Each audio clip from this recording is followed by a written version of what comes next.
For years, fans of Gomer Pyle, U.S.M.C, saw nothing but laughter, charm, and perfect on-screen chemistry between Frank Sutton and Jim Nabors. Sutton's portrayal of the gruff but lovable CTT, Vince Carter opposite Nabors' wide-eyed, kind-hearted. Gomer Pyle became one of TV's most beloved comedic duos. But behind the scenes, it wasn't all sunshine and smiles. Decades after the cameras stopped rolling, stories started to surface, stories of creative clashes, emotional strain, and a very different vibe from what the public saw. And now, in rare and revealing interviews uncovered after his passing, Sutton's words finally give us the truth. Let's rewind to the early 1960s. Gomer Pyle, U.S.M.C, a spin-off of The Andy Griffith Show, was a runaway hit. Jim Nabors had already won hearts as the naive but good-natured Gomer, and Sutton, with his booming voice and military swagger, was cast as his sergeant, a man perpetually frustrated by Gomer's antics.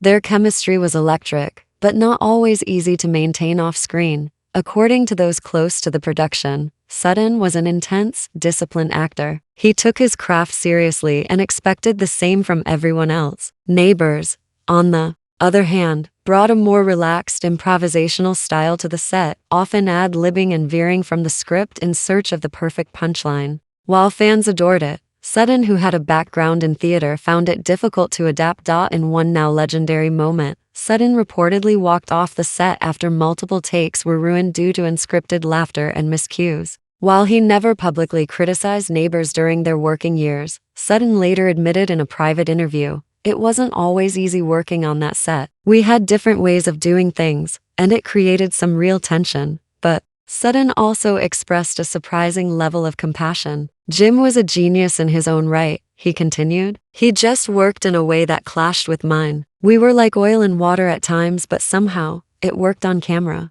Crew members later confirmed that while there was undeniable friction, there was also mutual respect. Producer Aaron Rubin once described Sutton as the anchor of the show. He gave it weight, and even Nabors, in later interviews, called Sutton a powerhouse performer who made every scene sharper. Still, the tension took its toll. Sutton, who was known to rehearse obsessively, felt overshadowed by the spotlight constantly cast on Nabors. He reportedly hoped for more storylines that focused on CTT. Carter's perspective, more depth, more dimension. "I didn't want to just be the guy who yelled at Gomer every week," he once said. There was more to the sergeant than that. Yet despite the backstage friction, Sutton never let it show to the audience. His professionalism was legendary. Week after week, he delivered one of the most memorable performances in sitcom history, gruff yet oddly endearing, tough but never cruel. His chemistry with Nabors, complicated as it was in reality, translated into magic on screen, and perhaps